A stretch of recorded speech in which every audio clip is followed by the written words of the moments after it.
Hello दोस्तों, नमस्कार। जय छठी मैया। दोस्तों, आज इस वीडियो में हम आपको बताएंगे छठी व्रत रखते समय भूलकर भी यह 3 गलतियां नहीं करें। इससे व्रत टूट जाता है और छठी माता क्रोधित हो जाती हैं, जिससे आपके घर में घोर संकट आने लगता है। तो इस वीडियो में हम आपको बताएंगे आपको कौन सी गलती नहीं करनी है। तो दोस्तों, कमेंट में जय छठी माता अवश्य लिखें और चैनल को सब्सक्राइब जरूर कर लें। नहाए खाए के साथ छठ महापर्व का आरंभ हो जाता है। इस बार 17 नवंबर यानी छठ के पहले दिन नहाए खाए से होगी। इस दिन व्रत रखने वाली महिला और पुरुष सिर्फ एक समय ही भोजन करते हैं। साथ ही भोजन ग्रहण करने से पहले सूर्य भगवान को भोग लगाया जाता है। इस दिन अपने घर के पास किसी पवित्र नदी या कुंड में जाकर स्नान भी किया जाता है। स्नान करने से बाद साफ वस्त्र धारण करके ही भोजन ग्रहण करना होता है। इस दिन चने की दाल और लौकी की सब्जी बनाई जाती है। साथ ही पहले दिन व्रत रखने वाले पहले खाना खाते हैं, इसके बाद ही परिवार के बाकी लोग भोजन ग्रहण करते हैं। छठ महापर्व दूसरे दिन 18 नवंबर 2023 खन्ना छठ महापर्व के दूसरे दिन करना किया जाता है। करना का मतलब है शुद्धकरण। व्रती इस पूरे दिन उपवास रखती है। फिर शाम के समय मिट्टी के नए चूल्हे पर गुड़ की खीर प्रसाद के रूप में बनाई जाती है। इसी प्रसाद को व्रती ग्रहण करते हैं। फिर इस प्रसाद को बाकी लोगों में बांटा जाता है। इसके बाद से 36 घंटे का लंबा निर्जला उपवास शुरू होता है। छठा तीसरा दिन 19 नवंबर 2023 छठ पूजा के तीसरे दिन यानी संध्या या काल अस्त होते सूर्य को अर्घ दिया जाता है। इससे पहले व्रत रखने वाली महिलाएं सूर्य निकलने से पहले रात को मिश्री युक्त पानी पीती हैं। उसके बाद शाम के समय सूर्य देव को अर्घ दिया जाता है। सूर्य देव की उपासना के लिए इस दिन तरह तरह के पकवान, ठेकुआ और मौसमी फल आदि अर्पित किए जाते हैं। डूबते सूर्य को अर्घ देने का समय 19 नवंबर को शाम में 5:27 तक। छठ पूजा के चौथे दिन यानी घाट 20 नवंबर 2023 को उगते सूरज को अर्घ दिया जाता है। सूर्य देव को अर्घ्य देते समय संतान और परिवार की सुख शांति बनाए रखने की कामना की जाती है। सूर्य को अर्घ देने के बाद प्रसाद ग्रहण कर व्रत का समापन किया जाता है। उक्त सूर्य को अर्घ देने का समय 20 नवंबर को सुबह 6:47 पर। छठ के व्रत में यह गलती नहीं करें, छठ माता क्रोधित हो जाती है। सूरज को अर्घ्य देते वक्त ना करें भूल। छठ पूजा के पर्व पर सूरज को अर्घ देते वक्त किसी भी तरह के शीशे या स्टील के बर्तन का इस्तेमाल नहीं करना चाहिए। सूरज को अर्घ्य दिए बिना यह पर्व अधूरा माना जाता है। साफ सफाई का रखें ध्यान। छठ पूजा के दौरान साफ सफाई का खास तौर पर ध्यान दें। इस पूजा के दौरान कपड़ों से लेकर पूरे घर को बिल्कुल साफ रखना चाहिए। साथ ही प्रसाद बनाते वक्त भी साफ सफाई का पूरा ख्याल रखें। जाने कहाँ सोना चाहिए। छठ पूजा के दौरान जो भी व्रत रख रहा है उसे पलंग पर नहीं सोना चाहिए। न पलंग बल्कि चारपाई आदि पर भी सोने की मनाही होती है। इस व्रत के दौरान फर्श पर सोना चाहिए। सामग्री का जरूर रखें ख्याल। छठ पूजा के दौरान सामग्री का विशेष तौर पर ख्याल रखें। इस पूजा के दौरान सिंदूर, कुमकुम, आलता, मेहंदी, पीपल का सूप, शक्कर, हल्दी, नारियल, ईख, शहद, पान, सुपारी, लौंग और इलायची जैसी सामग्री का जरूर इस्तेमाल करें। मांसाहारी खाने से करें परहेज। छठ पूजा के दिन किसी भी तरह के मांसाहारी खाना खाने से बचना चाहिए। खाने के साथ साथ पूजा के किसी भी तरह के मांसाहारी सामान को घर में या पूजा के आसपास नहीं रखना चाहिए। माना जाता है कि छठी मैया ऐसा करने से नाराज हो जाती हैं। छठ पूजा पर महिलाओं के मांग में सिंदूर भरने के पीछे कई मान्यताएं हैं। मान्यताओं के मुताबिक जो स्त्री अपनी मांग के सिंदूर को बालों में छुपा लेती हैं, उनका पति समाज में भी छुप जाता है।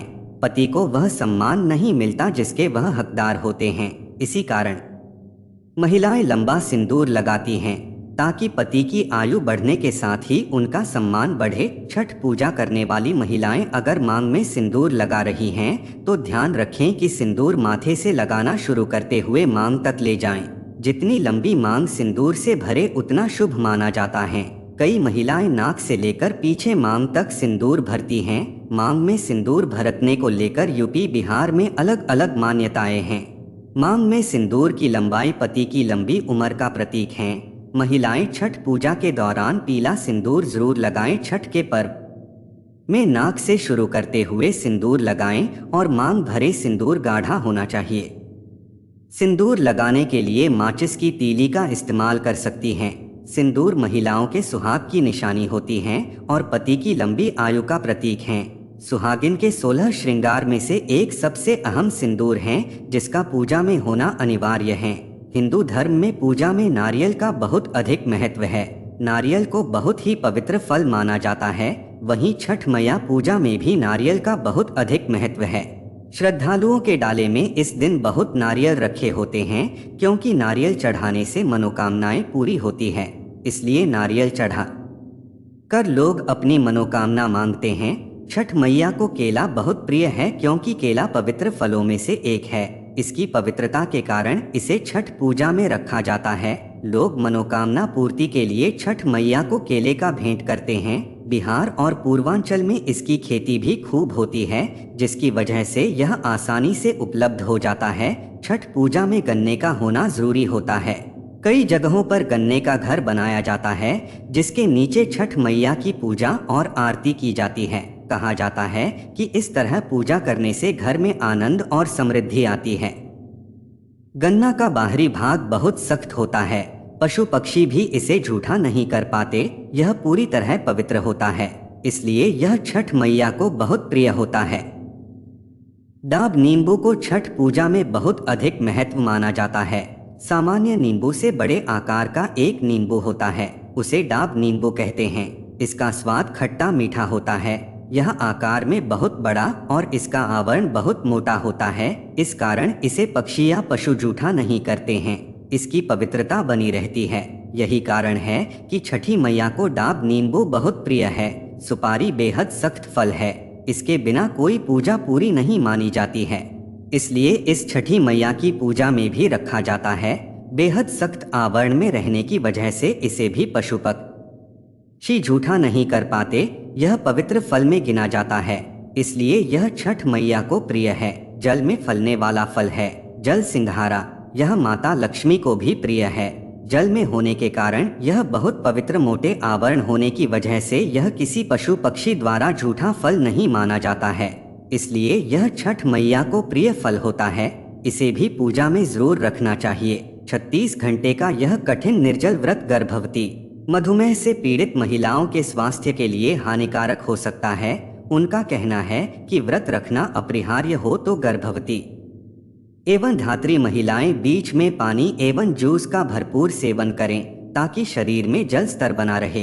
ऐसा न करने पर तमाम दुष्परिणाम संभावित हैं। उन्होंने सामान्य वर्ती महिलाओं को व्रत के प्रारंभ होने के पूर्व भरपूर मात्रा में पानी एवं फल के जूस का सेवन करने की सलाह दी है। शुगर से ग्रसित महिलाओं को उन्होंने व्रत से दूर रहने की सलाह दी है। उन्होंने व्रत प्रारंभ होने के पूर्व दवा का सेवन न करने को कहा है। शुगर से पीड़ित महिलाओं को हल्का खाना लेने को कहा है। व्रत के दौरान या बाद में दवा का सेवन करने को कहा है। व्रत टूटते ही शुगर की दवा खाली पेट कदापि ना लें। छठ व्रत कथा दिवाली के 6 दिन बाद छठ मनाया जाता है। छठ के महाव्रत को करना अत्यंत पुण्यदायक है। छठ व्रत सबसे महत्वपूर्ण रात्रि कार्तिक शुक्ल षष्ठी तिथि को होता है। सूर्य उपासना का यह महापर्व 4 दिनों तक मनाया जाता है। छठ पर्व के लिए कई कथाएं प्रचलित हैं, किंतु पौराणिक शास्त्रों में इसे देवी द्रौपदी से जोड़कर देखा जाता है। मान्यता है कि जब पांडव जुए में अपना सारा राजपाट हार गए, तब द्रौपदी ने छठ का व्रत रखा था। द्रौपदी के व्रत के फल से पांडवों को अपना राजपाट वापस मिल गया था। इसी तरह छठ का व्रत करने से लोगों के घरों में समृद्धि और सुख आता है। छठ मुख्य रूप से बिहार, झारखंड, उत्तर प्रदेश सहित कई क्षेत्रों में छठ का महत्व है। छठ पूजा या सूर्य षष्ठी या छठ व्रत में सूर्य भगवान की पूजा होती है और धरती पर लोगों के सुखी जीवन के लिए सूर्य देव के प्रति आभार व्यक्त किया जाता है। सूर्य देव को ऊर्जा और जीवन शक्ति का देवता माना जाता है, इसलिए छठ पर्व पर समृद्धि के लिए पूजा की जाती है। सूर्य की पूजा से विभिन्न बीमारियों का इलाज संभव है। सूर्य पूजा के साथ स्नान किया जाता है, इसलिए छठ पर्व पर समृद्धि के लिए पूजा की जाती है। सूर्य की पूजा से विभिन्न बीमारियों का इलाज संभव है। सूर्य पूजा के साथ स्नान किया जाता है, इससे कुष्ठ रोग जैसी गंभीर रोग भी दूर हो जाते हैं। छठ पर्व परिवार के सदस्यों और मित्रों लंबी उम्र और समृद्धि के लिए भी मनाया जाता है। एक पौराणिक लोक कथा के अनुसार लंका विजय के बाद राम राज्य की स्थापना के दिन कार्तिक शुक्ल षष्ठी को भगवान राम और माता सीता ने उपवास किया और सूर्य देव की आराधना की। सप्तमी को सूर्योदय के समय पुनः अनुष्ठान कर सूर्य देव से आशीर्वाद प्राप्त किया था। एक अन्य मान्यता के अनुसार छठ पर्व की शुरुआत महाभारत काल में हुई थी। सबसे पहले सूर्य पुत्र कर्ण ने सूर्य देव की पूजा शुरू की। कर्ण भगवान सूर्य का परम भक्त था। वह प्रतिदिन घंटों कमर तक पानी में खड्डे होकर सूर्य को अर्घ देता था। सूर्य की कृपा से ही वह महान योद्धा बना था। आज भी छठवें अर्घितान की यही पद्धति प्रचलित है। कुछ कथाओं में पांडवों की पत्नी द्रौपदी द्वारा भी सूर्य की पूजा करने का उल्लेख है। वे अपने परिजनों के उत्तम स्वास्थ्य की कामना और लंबी उम्र के लिए नियमित सूर्य पूजा करती थी। एक कथा के अनुसार राजा प्रियव्रत को कोई संतान नहीं थी। तब महर्षि कश्यप ने उत्कृष्ट यज्ञ कराकर उनकी पत्नी मालिनी को यज्ञ आहुति के लिए बनाई गई खीर दी। इसके प्रभाव से उन्हें पुत्र हुआ, परंतु वह मृत पैदा हुआ। प्रियव्रत पुत्र को लेकर शमशान गए और पुत्र वियोग में प्राण त्यागने लगे। उसी वक्त भगवान की मानस कन्या देव सेना प्रकट हुई और कहा कि सृष्टि की मूल प्रवृत्ति के छठे अंश से उत्पन्न होने के कारण मैं सृष्टि कहलाती हूँ। राजन, तुम मेरा पूजन करो तथा और लोगों को भी प्रेरित करो। राजा ने पुत्र इच्छा से देवी सृष्टि का व्रत किया और उन्हें पुत्र रत्न की प्राप्ति हुई। यह पूजा कार्तिक शुक्ल सृष्टि को हुई थी। इस पर्व को स्त्री और पुरुष समान रूप से मनाते हैं। छठ पूजा 4 दिवसीय उत्सव है।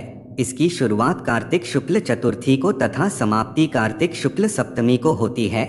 इस दौरान व्रती लगातार 36 घंटे का व्रत रखते हैं।